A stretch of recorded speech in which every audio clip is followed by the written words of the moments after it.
Isang malakas na palakpakan, Congressman Attorney Alan Sia.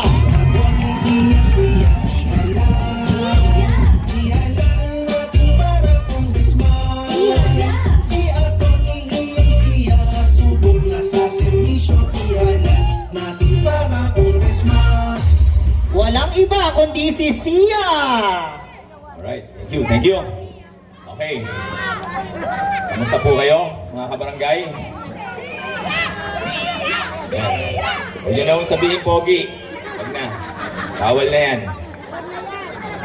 Bawal na, Pogi.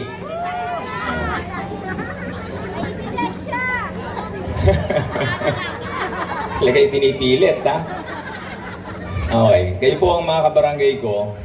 Ang inunan ko po, nasa barangay Kapasigan, doon po ako pinanganak. Pero 1986, 8 taong gulang po, andito na po ako sa San Joaquin. Wala pa ho yung supermarket, hopyaan pa lang po kami noon. Alala niyo po ba? Ngayon po ay 47 years old na po ako. Mahigit 3 dekada na po ako nakasama po ninyo. Kayo po ang makakapagsabi kung totoo po yung sinasabing mga patiko sa akin sa social media. Totoo po ba? Meron po ba ritong kababaihan na nakakita ng kabastusan sa gawa at sa salita ni Atty. Alan Sia? Pero sa social media po, hinahatulan po tayo. Hindi naman po sila taga-Pasig.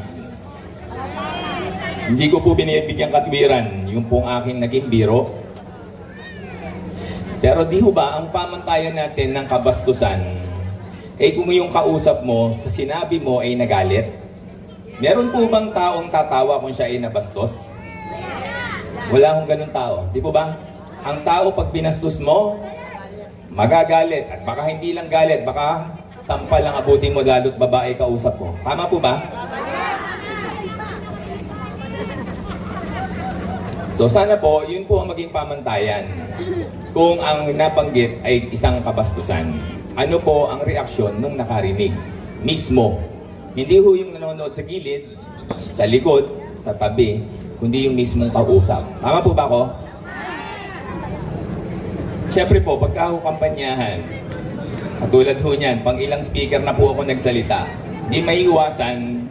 Kahit naman ho sa eskwelahan, pag panghuling subject na parang gusto nang umuwi ng estudyante. Tama po ba? So kailangan po ng mga pangpakiliti, pangpatawa. Pero inaamin ko po sa harapan po ninyong lahat na hindi na po ako magjo-joke. Magsiseryoso na po ako. Dahil ayoko po, ang mahirap po kasi, halos 15 minuto po akong magsasalita. Ang kukunin ay yung 10 segundo ng sinabi ko at doon nila itutuon ng usapan. Paano ho yung 14 na minuto na problema ng Pasigueño ang aking binabanggit sa mikropono? Baliwala po ba yun? Importante rin po yun, di po ba? At yun po ang mas dapat nating pagtuunan dahil sa joke, hindi naman ho tayo magkakaroon ng ospital. Tama po ba? Pero kapag sinabi natin na tayong mga Pasigueño, mas gusto po natin na magkaroon ng ospital kaysa sa City Hall, pwede tayong magkaroon ng ospital. Tama po? Pag sinabi po natin na mas gusto namin magkaroon ng university, magkakaroon po tayo ng university. Pag sinabi po natin na mas gusto nating makakita ng pabahay sa loob mismo po ng ating lungsod, magkakaroon po tayo ng pabahay. Bakit? Dahil kayo po ang boboto. Kayo po ang magdidesisyon, hindi po kaming mga kandidato. Botante rin po kami at boboto po kami. Pero yung higit pong nakakarami, kayo po na nasa harapan ko, nasa gilid ko, sa mga bahay po nyo, kayo po ang boboto. Huwag sanang mangyari, kausap ng grupo po namin, yung mga solo parent. Ang sabi po nila, huwag sanang mangyari na dahil lamang sa biro, maupo ulit yung mga nagpabaya sa karapatan namin mga solo parent dito sa Pasig. Yung mga konsyel po ngayon na matapang na nagtatanggol sa karapatan po ng mga solo parent, Ito po ang tanong ng mga solo parents sa kanila. Nasaan kayo nung inilalaban namin ang mga benepisyo para sa solo parent?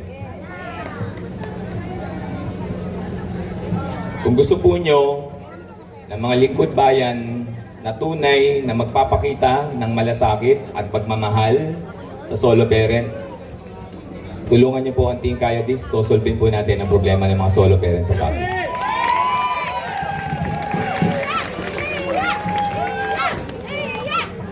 Salamat po. Bukod po sa pagdadagdag po ng congressman, gusto ko pong madagdag na batas sa Pilipinas ay ang pagpapalakas po ng BAUSI, yung pong RA 9262. Yun po ang Biblia ng mga karapatan ng ating mga kababaihan. Gusto ko po na ang mga solo parent, lalo po ang mga kababaihan, na iniwanan ng kanilang mga mister na meron namang trabaho, subalit para makaiwas sa obligasyon na ipinato ng batas, mas minamarapat na mag-resign at makipisan sa kanyang magulang na lamang ay nakakaiwas sa kanyang obligasyon.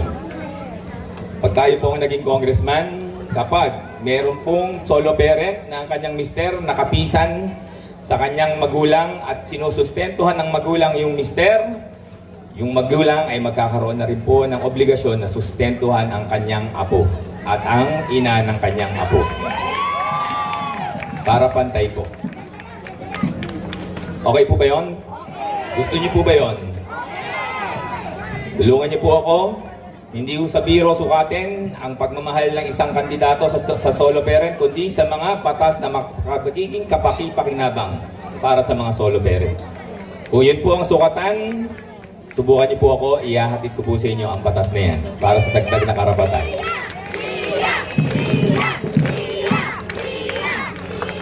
Salamat po. Mahal ko po kayo. Sabi ko sa akin ng isa kong kapatid, Kuya yan, sabihin mo sa mga taga San Joaquin, malilimutan ba ng ina ang isang anak na nanggaling sa kanya? Anak ka ng San Joaquin, kuya. Paalala mo sa mga taga San Joaquin, anak ka nila at dapat ka nilang tulungan.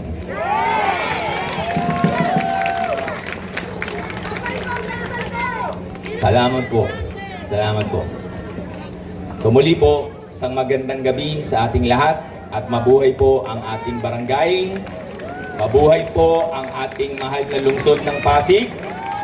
Mabuhay po ang mga kababaihan. At mabuhay po ang Team Kaya This. Maraming salamat po. Maraming salamat muli, Congressman Attorney Alan Sia.